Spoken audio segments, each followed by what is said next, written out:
Hey everybody, welcome back to my channel. Recently I was asked what kind of metrics I measure with my smartwatch.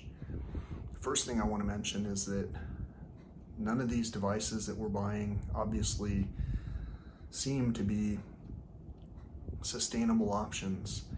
Like, for an example, to have such a magnificent computer in a smartwatch that includes a GPS, but to have a non-replaceable battery in said device is planned obsolescence.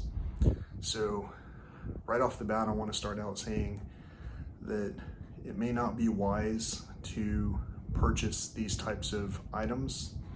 However, for the purpose of measuring statistics and information, that's the very reason that I got this smartwatch. It collects a number of data, number of metrics, and I'm going to be sharing some of that data with you as I kind of narrate why I enjoy using this watch to collect the data, especially while I'm working through what I sometimes describe as a generational curse type situation where my energy levels and capabilities almost seem to have mysteriously dropped off not too long after an incident within my family. So stay tuned to hear some of the story, but mostly I'm going to be focusing on why I use this watch and what type of metrics that I collect with it. Another reason the trackback feature comes in handy is, what if there's so much vegetation that you can't see any identifying landmarks? Starting with my Garmin Instinct 2X Solar Tactical Edition watch, I was able to use a feature called trackback, and that feature alone is absolutely worth the acquisition of this device.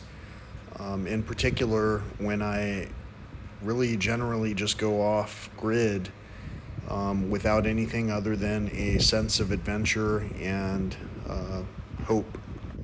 To get back to answering the question about the metrics, sometimes I just follow the road, and sometimes I encounter the most unusual things, and even my heart rate can be recorded during circumstances that I was not quite able to foresee, but that I oftentimes hoped for.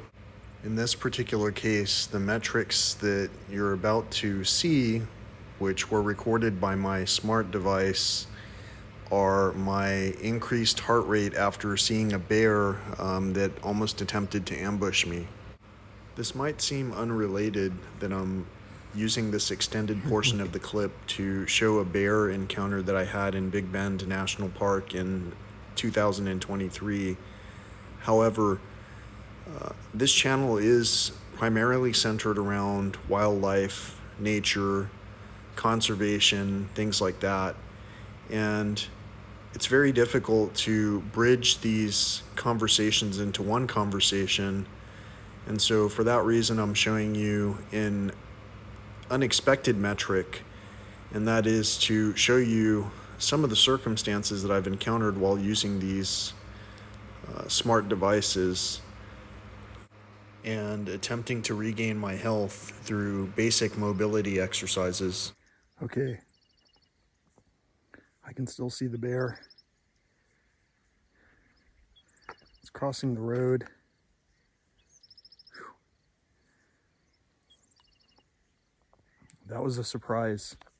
In addition to lap pace, distance, heart rate trends, check out the heart rate on this blood pressure monitor, and then check out the heart rate on this smartwatch. The onboard software for some of this hardware is smart enough to automatically adjust some of your capabilities. The ability to store all of this data automatically into your smart device from your smartwatch gives you the ability to review trends. Like, for an example, were you in the appropriate heart rate zone for base training versus tempo or sprinting? It shows you your recovery time, expected recovery time based on good sleep, and it shows you your trends as far as what you're working with. So I was perfectly pleased with my Garmin Instinct. However, The newer watches have an ECG feature that you can use, which is completely useful for me because I've had some interesting situations with stress and with my heart. This is normally where I would delve into generational curses, but to refocus the video around the question that was posed about what metrics I collect and how I use them, in some ways it's a little unclear because whether I'm using a green light or a red light, sometimes the full spectrum of light combined with a soundtrack and some suggestions provide a clearer picture of things. So at this point you're seeing my Garmin Fēnix 7 Pro Solar Sapphire Edition, and I really enjoy it. The color display is also a still a kind of a dot matrix display, so it's very much like the Instinct in that when the screen is off, it is still visible, just like you're seeing right now with the data that's being displayed.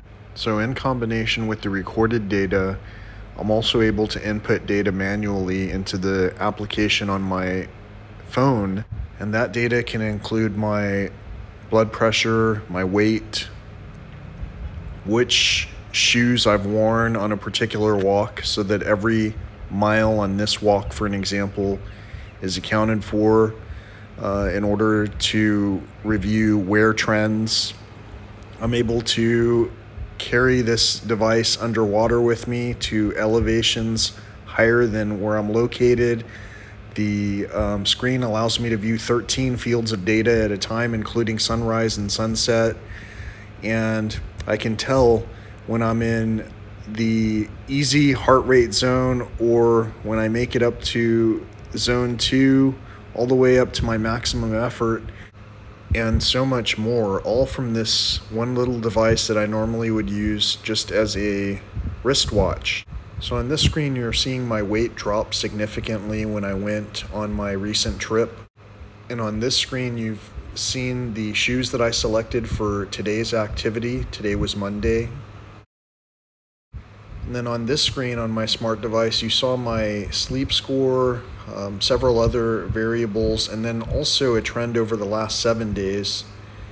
Here's what it looks like over a 4-week period of time, centering around the time when I was in a national park.